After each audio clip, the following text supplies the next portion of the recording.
been working in a morgue for over 12 years now. To most people, that sounds like hell on earth. They can't imagine spending every night surrounded by the dead. Cold metal drawers lining the walls, fluorescent lights buzzing just enough to keep you on edge, and the hum of the freezer that never stops. But for me, it's a strange kind of comfort. Don't get me wrong, I didn't grow up dreaming of this job, but there's a certain quiet honesty to it. The dead don't lie to you. They don't pretend. They just are. And in a way, I've found peace in that.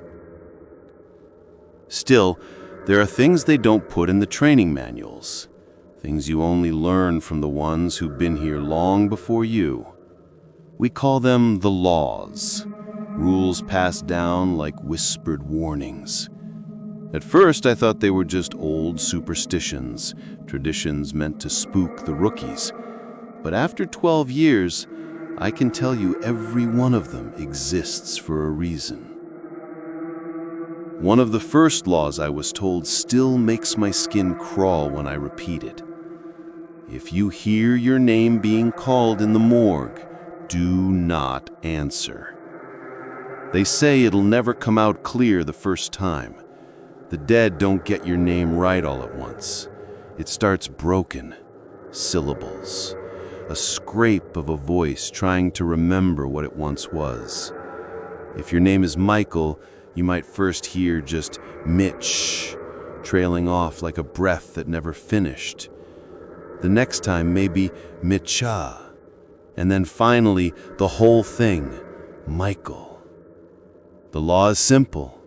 Do not respond. Do not turn around. Because if you do, they say you'll never like what you see, and worse, you might never stop seeing it. I used to laugh when I first heard that, but that was before the night I'm about to tell you about. It was one of my night shifts. I always preferred them. Less noise, fewer interruptions, just me and the hum of the refrigeration units. I'd brought my thermos of coffee, a sandwich I probably wasn't going to touch, and figured it would be a normal night. But that was the night they brought him in. The officers barely spoke as they wheeled the body into the prep room. I caught fragments, words like child molester and justice served. He didn't look like a monster. That's the thing about them. Most don't. He just looked like a tired, middle-aged man, his eyes dull and his skin pale under the fluorescent lights. Still, the weight of what he had done hung heavy in the room. I did my job. I cleaned him, I tagged him, I slid him into the freezer. The drawer clanged shut with that metallic echo I've heard thousands of times. But here's the detail that still gnaws at me. After finishing up, I retreated to the little break room with its peeling linoleum floors and coffee-stained counter. I closed my eyes just for a minute. You get used to the sounds of this place, the compressor kicking on, the occasional pop of pipes, even the shuffle of rats in the walls. But that night, I heard something else. It started faint, like a hiss of breath pushing through teeth, then clearer. Mitch. I froze. At first, I thought it was the officers messing with me, but they were long gone. It was just me. I told myself it was nothing, just the hum of the freezer, maybe air in the ducts. But then it came again, longer this time. Mitcha! The sound wasn't coming from the break room. It was coming from the prep area. That's when the law came back to me, the words I'd been told my very first week. If you hear your name in the morgue, do not answer. I sat there, sweating, My hand clamped tight on my thermos like it could protect me. I didn't move, didn't speak. Eventually, the sound stopped. When morning came, I thought maybe I'd imagined it. That is, until I went to check the freezer before clocking out. The man's body was there, same as I'd left it, but his neck and hands were different. There were bite marks, deep, purple bruises where teeth had sunk into flesh. I stared at them, heart pounding in my chest, because I knew those marks hadn't been there when I put him in. I would have seen them. And then I looked at the girl. Her fingers, they were bent backwards, not just broken, snapped in ways that made my stomach turn, like she'd fought back. But she was dead. She'd been dead when they brought her in. This is where it gets worse. I ran to the security room and pulled up the overnight feed. My hands shook so bad I could barely control the mouse. I fast-forwarded through hours of nothing, just me shuffling papers, taking my coffee break. Then around 3 in the morning, movement.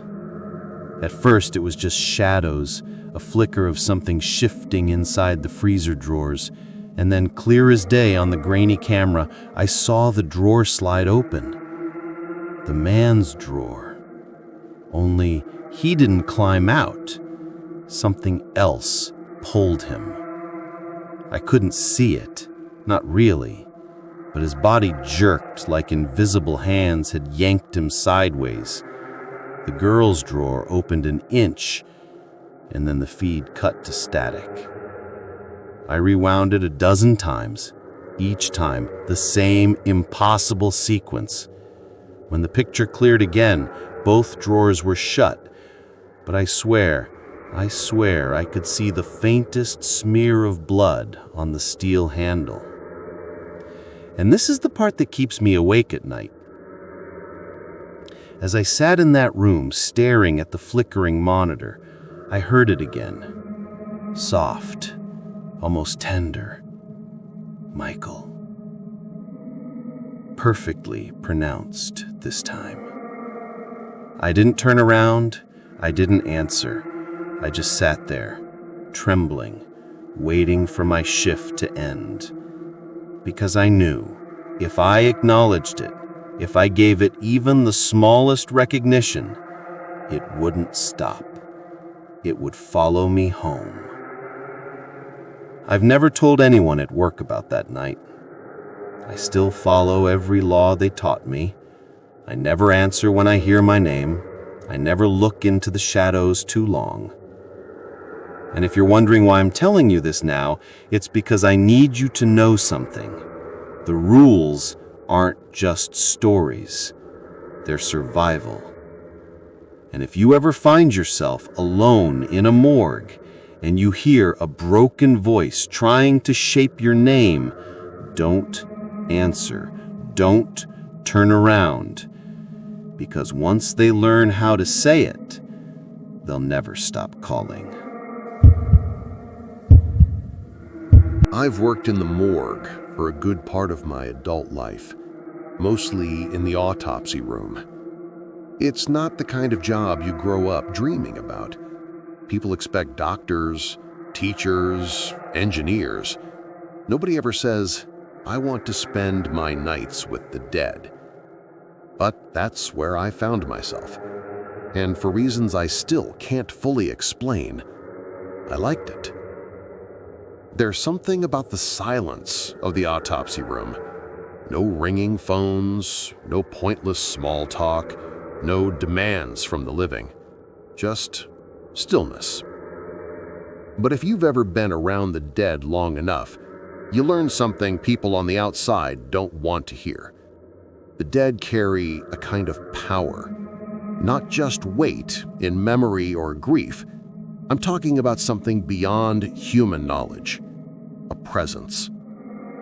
And every morgue, no matter where you work, comes with rules, old rules, laws passed down from whoever worked there before you, rules you don't question, rules you don't test. Some of them sound ridiculous until you've seen too much. Like, if you hear a knock inside the freezer, don't answer it. If you hear your name whispered in pieces, like the dead are learning how to say it, don't respond, not even look around. Never leave the freezer door open for longer than you need to. And the one I broke, never, under any circumstance, fall asleep in the autopsy room. I'd followed every one of those rules for years, and I had survived the strange things I couldn't explain. But that night, exhaustion beat me. It had been one of the longest shifts of my career. A string of crime scene cases meant more autopsies than usual.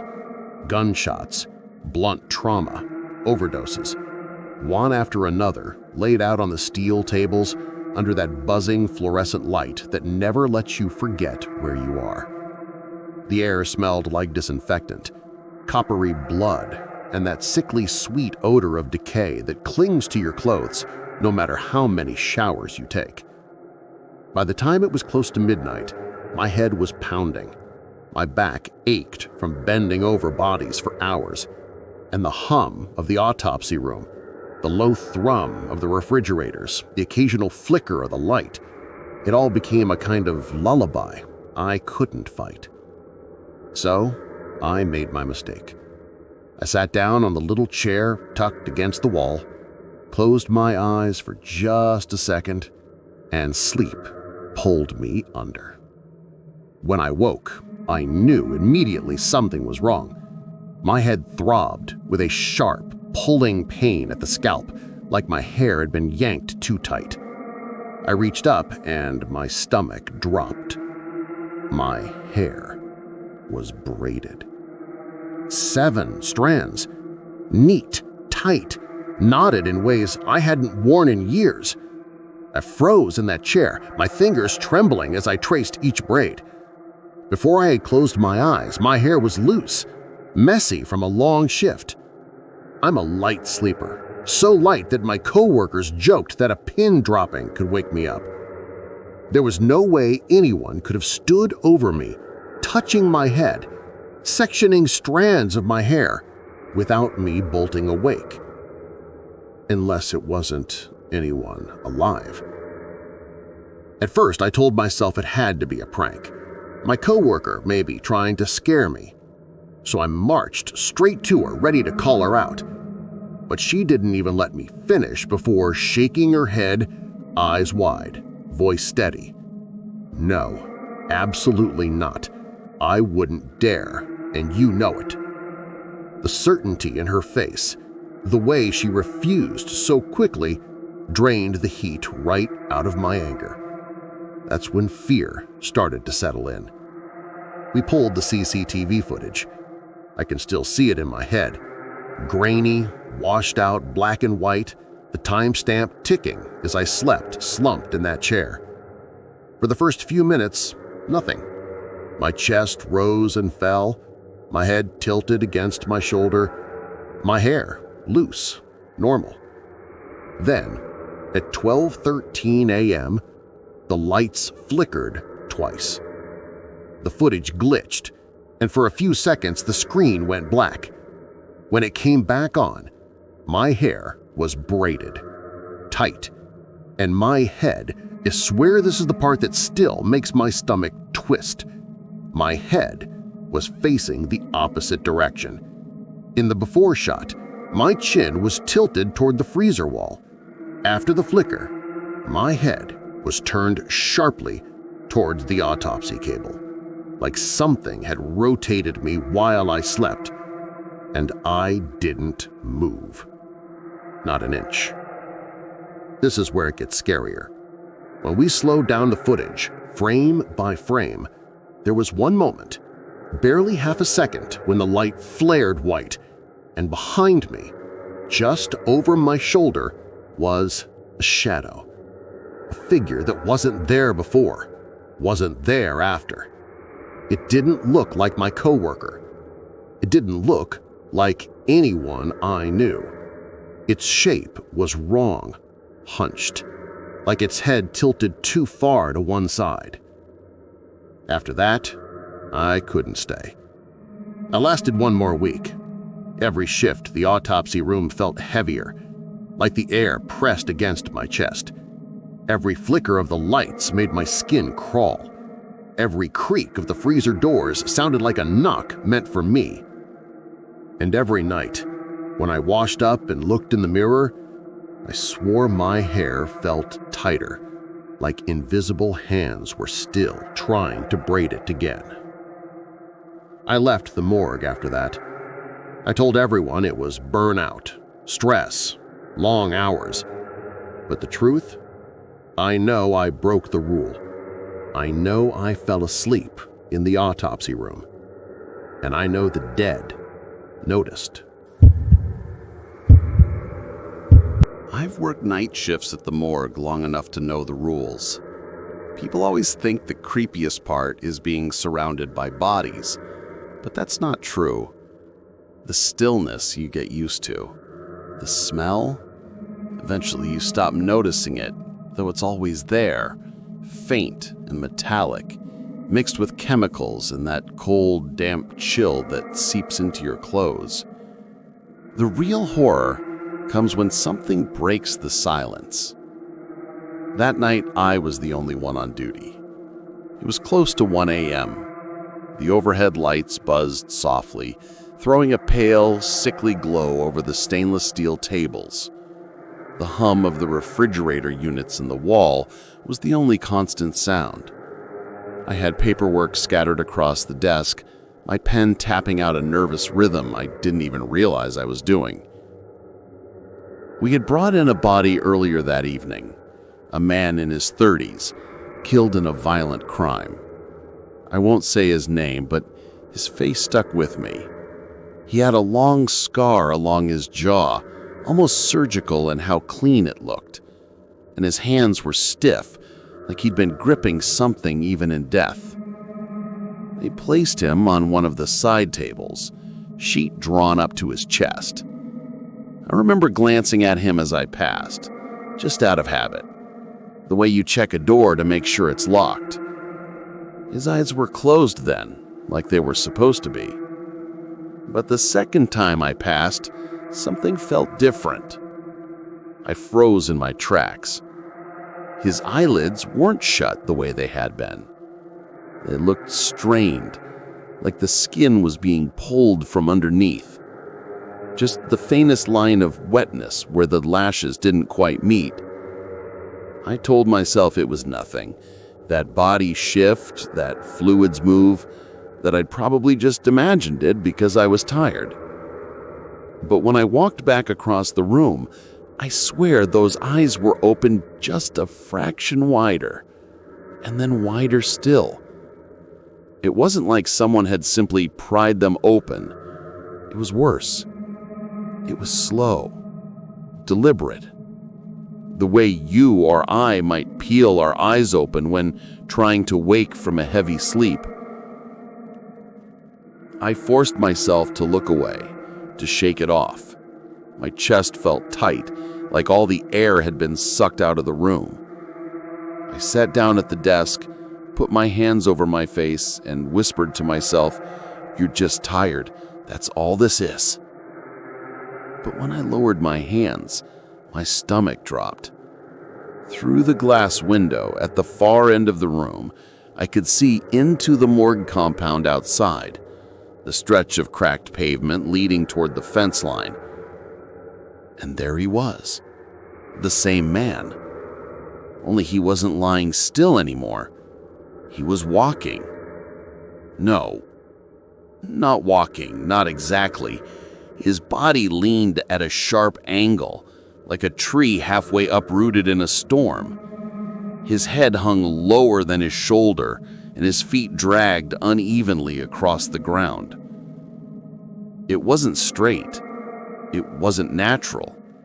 He moved slant, tilted, as if his entire frame had collapsed to one side. He was walking like the clock's hand at 1 o'clock, tilted, always leaning into the emptiness. I can't explain the sound that came out of my throat. Not a scream, not even a word, but a broken gasp that burned on the way up. I slapped my hand over my mouth before I could let anything louder out. My other hand gripped the desk so hard the metal bit into my palm. And this is where it gets scarier, because while his body moved in that crooked, slanted way, his head turned, slowly, jerkily, until his face was angled toward me. And even through the glass, even under the weak yellow compound light, I knew his eyes were open wide, watching me. I couldn't take it. I bent forward, pressing my forehead hard against the cold metal locker in front of me, covering my head with both hands. My lips moved in a prayer I barely remembered, words slipping out so fast I stumbled over them. My whole body shook like I was freezing, but I wasn't cold. I was burning with panic. I didn't dare look up again, not for a long time. And the thing is, I can't tell you how long I stayed like that. Minutes, maybe longer. When I finally worked up the nerve to lift my head, the compound was empty. He was gone. But here's the part I can't stop thinking about. When I turned back toward the room, toward the table where his body should have been lying, the sheet was still there, pulled up neatly to the chest, his face still, his eyes shut, as if nothing had ever happened.